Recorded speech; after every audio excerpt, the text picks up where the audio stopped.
जगदीशपुर विधानसभा भी बिहार के अहम विधानसभा सीट में से एक गिना जाता है और ये आरा जिले में आता है। और यहाँ के समीकरणों के बारे में अगर कहा जाए तो यहाँ भी बड़े ही दिलचस्प समीकरण देखने को मिलते हैं। हम बात करेंगे जगदीशपुर विधानसभा की। हमारे साथ हमारे वरिष्ठ सहयोगी राकेश रंजन जी हैं। राकेश जी, जगदीशपुर के समीकरणों को आप किस तरह से देख रहे हैं? देखिए, जगदीशपुर तो नाम ही ऐतिहासिक है, बाबू कुंवर सिंह के नाम से जुड़ा हुआ है। और जब बाबू कुंवर सिंह की बात होती है तो कविता की वो पंक्तियां भी याद आती हैं कि 80 बरस की हड्डी में जागा जोश पुराना था, सब कहते हैं कुंवर सिंह बड़ा वीर मर्दाना था। तो जो आज़ादी की पहली लड़ाई के नायक हैं वीर कुंवर सिंह, और यहाँ उन्होंने अंग्रेज़ों से लोहा लिया था, अपना युद्ध कौशल दिखाया था। और कहा तो ये भी जाता है कि जब उनके बाएं हाथ में गोली लगी थी तो उन्होंने अपना हाथ जो है वो काट कर गंगा माँ को समर्पित कर दिया था ताकि संक्रमण और न फैले। तो इतने बहादुर थे और उन्होंने अंग्रेजों के दांत खट्टे कर दिए थे। तो जगदीशपुर वो विधानसभा क्षेत्र है और इसलिए इस विधानसभा क्षेत्र पर जो है सबकी निगाहें होती हैं। बाबू कुंवर सिंह से जुड़ी कई यादें जगदीशपुर में आपको देखने को मिलेंगी। यहाँ पर उनकी स्मृति में संग्रहालय भी बनाया गया है। तो ये सारी चीजें जो है आपको जगदीशपुर के इतिहास में दिखता है। लेकिन जब जगदीशपुर के राजनीतिक इतिहास की भी बात कीजिए तो वो भी कम गौरवशाली नहीं है। बिहार में जो पहली महिला मंत्री बनी थी वो जगदीशपुर की ही विधायक थी। 1952 में यहाँ पहला चुनाव हुआ था तो सुमित्रा देवी कांग्रेस के टिकट पर चुनाव जीती थी और वो मंत्री बनी। तो सुमित्रा देवी जो हैं बिहार की पहली मंत्री जो हैं वो चुनी गई थी। इसके अलावा अगर आप देखिए तो 1952 के बाद 1957 से 62 के बीच जगदीशपुर विधानसभा जो है वो विलुप्त रही। लेकिन फिर 1967 से जो है यहां पर चुनाव होने लगा। लेकिन 1972 तक जब आप देखेंगे तो यहां कांग्रेस का दबदबा आपको साफ साफ दिखेगा। जो 5 चुनाव हुए उस दौरान उसमें 4 में कांग्रेस को जीत मिली। लेकिन 1972 की कांग्रेस की जीत जो है उसके बाद जो है कांग्रेस की जीत पर फुल स्टॉप लग गया है और उसके बाद कांग्रेस इस सीट से कभी चुनाव जीत नहीं सकी। हालांकि कुछ मौकों पर वो मुख्य मुकाबले में रही जरूर आगे। इसके अलावा अगर आप देखें तो इस सीट पर सोशलिस्ट पार्टियों का दबदबा दिखता है। जो समाजवादी विचारधारा की पोषक पार्टियां हैं उनको ज्यादा जीत मिली। लेकिन यहां पर वामपंथ का भी असर जो है वो साफ साफ दिखता है। और ये बात दिगर है कि लेफ्ट पार्टी को सिर्फ एक बार यहां पर कामयाबी मिली है। 1990 में IPF यहां से चुनाव जीतने में सफल रहा था। लेकिन मुख्य मुकाबले में या मुकाबले को त्रिकोणीय बनाने में लेफ्ट का योगदान जो है वो रहा है और उनका एक वोट बेस जो है वो जगदीशपुर में है और वो अभी भी है। और इसका एडवांटेज चूंकि अब महागठबंधन में RJD चुनाव लड़ रहा है तो उसको मिलता भी है, इससे आप इनकार नहीं कर सकते। तो आप जगदीशपुर विधानसभा क्षेत्र को देखिए तो ज्यादातर अवसरों पर ट्रायंगुलर फाइट देखने को मिलती थी। चूंकि कांग्रेस थे, सोशलिस्ट पार्टियां थी और चूंकि लेफ्ट का भी एक प्रभाव जो है यहां पर था। लेकिन जब 2000 आया तो ये जो लड़ाई है ये सिकुड़ते चली गई और समाजवादी पार्टियां आपस में ही लड़ाई यहां पर करने लगी। RJD और JDU के बीच यहां पर मुख्य रूप से मुकाबला होता रहा जिसमें RJD को 3 बार कामयाबी मिली है और अगर आप JDU के साथ समता पार्टी को जोड़ दें तो 3 ही बार JDU और समता पार्टी मिलकर चुनाव जीतने में जगदीशपुर में सफल रहे हैं। तो ये सारी चीजें जो है आपको जगदीशपुर में दिखती हैं। कुल 16 चुनाव आज तक जगदीशपुर में हुए हैं जिसमें कांग्रेस को 4 बार जीत मिली है। RJD 3 बार चुनाव जीतने में सफल रहा है। JDU 2 बार और समता पार्टी 1 बार चुनाव जीती है। तो निर्दलीय भी 2 बार यहां से चुनाव जीतने में सफल रहे हैं। IPF 1 बार, लोकदल 1 बार, प्रजा सोशलिस्ट पार्टी एक बार और जनता दल को भी एक ही बार यहां से कामयाबी मिली है। अगर व्यक्तिगत तौर पर सबसे ज्यादा बार जगदीशपुर का प्रतिनिधित्व किसने किया है तो वो है श्री भगवान सिंह कुशवाहा। कुल 4 बार यहां से उन्होंने चुनाव जीता है।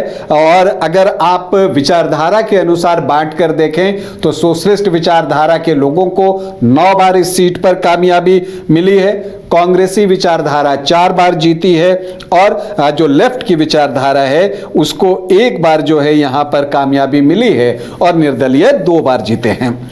यहां पर जो आखिरी 3 चुनाव हुए हैं 2010 से, अब हम उस पर नजर डालते हैं, उसका लेखा जोखा देखते हैं और उससे क्या चीजें निकल कर बाहर आ रही हैं उसको समझने की कोशिश करते हैं। तो जो पहली चीज समझ में आ रही है वो ये आ रही है कि यहां पर जैसा मैंने शुरू में कहा कि ट्रायंगुलर फाइट जो है वो ज्यादा होती है। इसके अलावा आप देखते हैं कि यहां पर पिछले 3 चुनाव से जगदीशपुर में लालटेन ही जल रहा है। तो अब ये जगदीशपुर आरजेडी का एक मजबूत गढ़ जो है वो बन चुका है और इसके पीछे वजहें क्या हैं उस पर भी हम आगे चर्चा करेंगे। पिछली बार तो लोजपा ने जबरदस्त टक्कर दे दी थी राजद को। लोजपा ने टक्कर दी थी लेकिन हार जीत का मार्जिन 22,000 से ज्यादा वोटों का था क्योंकि वहां भी मुकाबला ट्रायंगुलर हो गया था। जदयू को पीछे छोड़ दिया था वहां पर, जदयू को उसने पीछे छोड़ दिया था। जदयू तीसरे स्थान पर चला गया था और एलजेपी दूसरे स्थान पर यहां पर आ गया था। वजह इसकी साफ थी कि उनके पास मजबूत कैंडिडेट भी था एलजेपी के पास। श्री भगवान सिंह कुशवाहा पिछली बार एलजेपी के टिकट पर यहां से चुनाव लड़ रहे थे तो इसका जो है एडवांटेज एलजेपी को मिला था। तो ये चीजें दिखती हैं। और एक और चीज इस सीट पर है कि जब आपने इस चर्चा को छेड़ी है तो ये भी बताऊं कि एलजेपी का प्रदर्शन पिछली बार बेहतर था और इस बार ये चर्चा आई थी कि चिराग पासवान जो हैं वो शाहाबाद से चुनाव लड़ेंगे। बीच में ये 1 महीने पहले आपने देखी होगी कि ये चर्चाएं काफी आई थी जून जुलाई के महीने में कि वो शाहाबाद से चुनाव लड़ेंगे। और एक बात और भी सामने आई थी कि वो किसी सामान्य सीट से चुनाव लड़ेंगे। तो ये कहा जाता है कि वो सीट जगदीशपुर की हो सकती है। अगर चिराग पासवान यहां से चुनाव लड़ गए तो ये सीट हॉट सीट बन जाएगी। तो ये देखना है कि अब आगे क्या चिराग पासवान यहां से चुनाव लड़ते हैं नहीं लड़ते, ये तो वक्त बताएगा। फिलहाल हम वापस 2010 में पहुंचते हैं जहां पर दिनेश कुमार सिंह जो है आरजेडी के प्रत्याशी थे, उनके सामने श्री भगवान सिंह कुशवाहा जो हैं वो जेडीयू के टिकट पर चुनाव लड़ रहे थे और भाकपा माले के टिकट पर सुदामा प्रसाद चुनाव लड़ रहे थे जो कि अभी आरा से सांसद हैं। तो यहां पर क्या कुछ दिखता है कि दिनेश कुमार सिंह को 55,560 वोट आते हैं, 42.87% वोट, और श्री भगवान सिंह कुशवाहा को आता है 45,374 वोट, मतलब 35.01% वोट। और सुदामा प्रसाद जो भाकपा माले के प्रत्याशी थे उनको 16,129 वोट, मतलब लगभग 12.5% वोट उनको भी आता है। तो इस ट्रायंगुलर फाइट में आरजेडी के दिनेश कुमार सिंह 10,186 वोटों से जीतते हैं और जगदीशपुर में पहली बार लालटेन जलता है। लेकिन यहां जो लालटेन जलने का सिलसिला शुरू हुआ वह बदस्तूर अभी तक जारी है। 2015 में भी यही हुआ जब महागठबंधन बना तो जेडीयू आरजेडी कांग्रेस साथ में थे, लेकिन चूंकि ये सीट जो है वो आरजेडी की थी तो यहां से जो है आरजेडी ने ही प्रत्याशी दिया, लेकिन प्रत्याशी बदल दिए गए। राम विशुन सिंह जो है वो प्रत्याशी बनाए गए। राम विशुन सिंह जो हैं लालू प्रसाद यादव के करीबी हैं और कहते हैं कि जब लालू प्रसाद यादव रांची में थे जेल में तो राम विशुन सिंह उस वक्त रांची में ही काम करते थे, तो वो कई बार उनसे मिलने जाया करते थे, फल भी पहुंचाते थे। तो उसका फल उनको 2015 में मिल गया और वो यहां पर चुनाव लड़ते हैं और सिटिंग विधायक भाई दिनेश का टिकट यहां से कट गया। लेकिन फिर से एक ट्रायंगुलर फाइट हुई और इस बार जो है इस ट्रायंगुलर फाइट में राम विशुन सिंह को 49,020 वोट आए, मतलब 33.82% वोट। और ये सीट एनडीए में आरएलएसपी को गई थी। राकेश रोशन जो है प्रत्याशी थे, 38,825 वोट लाने में कामयाब हुए, 26.79%। और भाकपा माले से यहां पर चंद्रदीप सिंह चुनाव लड़ रहे थे, उनको 18,154 वोट आए, फिर मत प्रतिशत वही था 12.5%। और जो सिटिंग विधायक थे दिनेश कुमार जो निर्दलीय लड़े, उनको भी 9,124 वोट आए, 6.3% वोट। तो यह क्वाड्रेंगुलर फाइट में राम विशुन सिंह ने 10,195 वोटों की जीत हासिल की। फिर 2020 आता है। अब जेडीयू जो है एनडीए फोल्डर में वापस आ चुका था और यहां पर उसने जो है सुषुमलता कुशवाहा को टिकट दिया चुनाव लड़ने के लिए। तो श्री भगवान सिंह कुशवाहा जो है एलजेपी के टिकट पर चुनाव लड़ने मैदान में उतर गए और यहां पर राम विशुन सिंह ही फिर से लालटेन जलाने के लिए उतरे। क्या कुछ हुआ? राम विशुन सिंह ने 66,632 वोट लाए, 39.7%। सुषुमलता कुशवाहा को आए 29,362 वोट, मतलब 17.5% वोट। वो तीसरे स्थान पर चली गई। दूसरे स्थान पर आए एलजेपी के प्रत्याशी श्री भगवान सिंह कुशवाहा, जिनको 44,525 वोट आए, मतलब 26.5% वोट। तो राम विशुन सिंह जो है 22,107 वोटों से चुनाव जीतने में सफल रहे। तो यहां आप अगर जेडीयू और एलजेपी के वोट को जोड़ दें तो वो आरजेडी के वोट से ज्यादा हो जाता है। तो ये वो सीट थी जहां जेडीयू को एलजेपी की वजह से सीट गंवानी पड़ी, या आप इसे दूसरे शब्दों में कह सकते हैं जहां एलजेपी को जेडीयू की वजह से सीट गंवानी पड़ी, ये भी दिखता है। लेकिन जो अब डेवलपमेंट है वो ये है कि श्री भगवान सिंह कुशवाहा जेडीयू से अब विधान पार्षद बन गए हैं, एमएलसी हैं, और वो विधान परिषद के सदस्य हैं, तो वो वहां चले गए हैं।